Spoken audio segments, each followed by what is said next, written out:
Excellencies, distinguished delegates, ladies and gentlemen, good morning.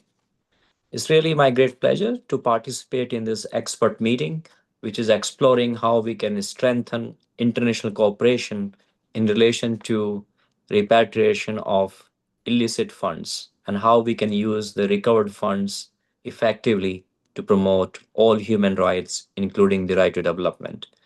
I would like to thank the OSCHR for inviting me to share my thoughts through this pre recorded video. In my remarks, I would like to touch upon two aspects.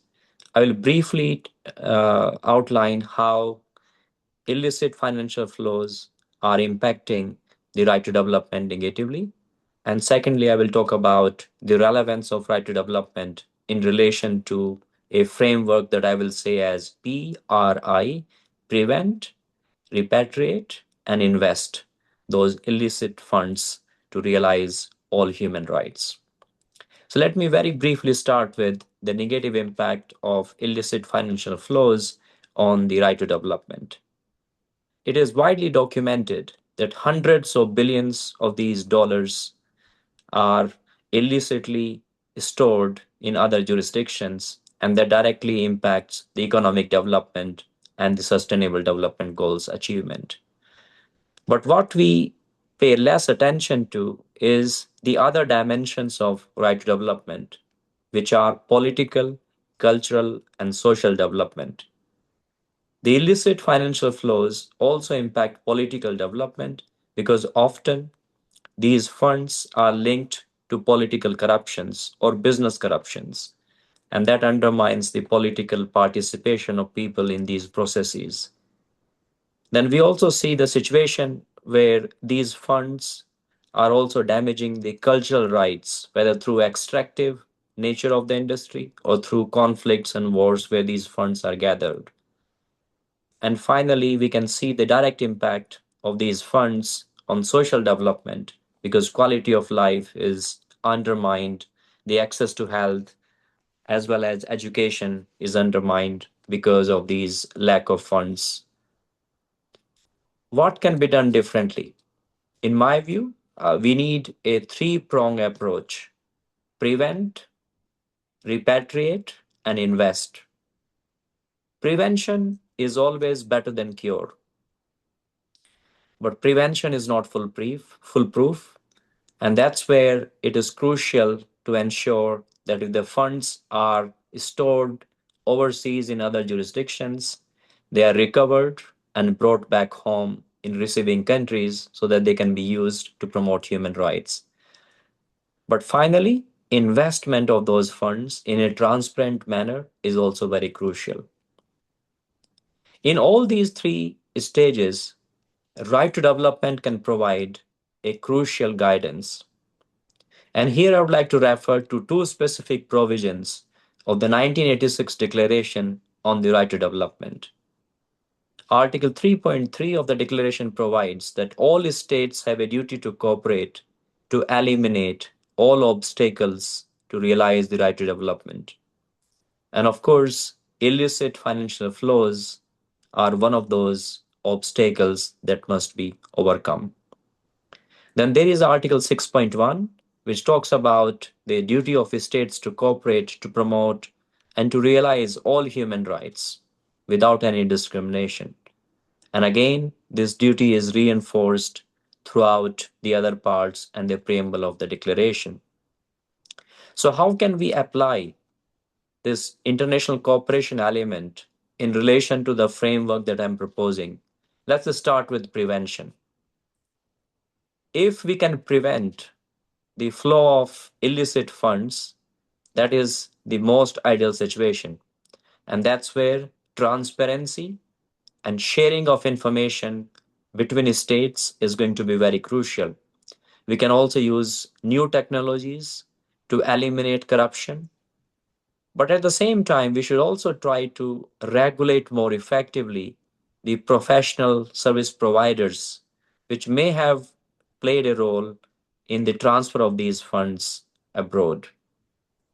The Savior commitment, in fact, expressly acknowledges the commitment of states to regulate these professional service providers effectively, whether these are financial institutions or accounting firms that might have contributed to the flow of illicit funds, that should be regulated more effectively, and international cooperation has a role to play there.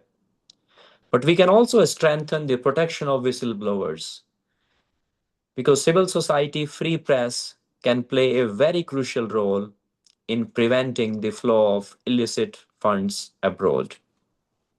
But as I mentioned, prevention is not foolproof. And that's where we need to strengthen also the international cooperation in relation to repatriation of those funds. And here again, we can strengthen information sharing between states, because that process has transnational dimensions. And unless the agencies of the relevant states come together and share information proactively, we cannot really achieve effective repatriation of funds. Then we need that similar cooperation in relation to investigation of crimes, because often there are criminal activities involved, not always, but often. And if there are some criminals who are involved in those activities, those who have committed crimes, then the extradition of those individuals also require international cooperation, because extradition and effective prosecution will ensure that there is accountability and deterrence is created against the illegal flow of these funds. But the cooperation is also needed in relation to transfer of funds. So these are different elements where cooperation is crucial. But let me also highlight a more difficult issue that we should be dealing with here, and that is the political economy behind the illicit financial flows.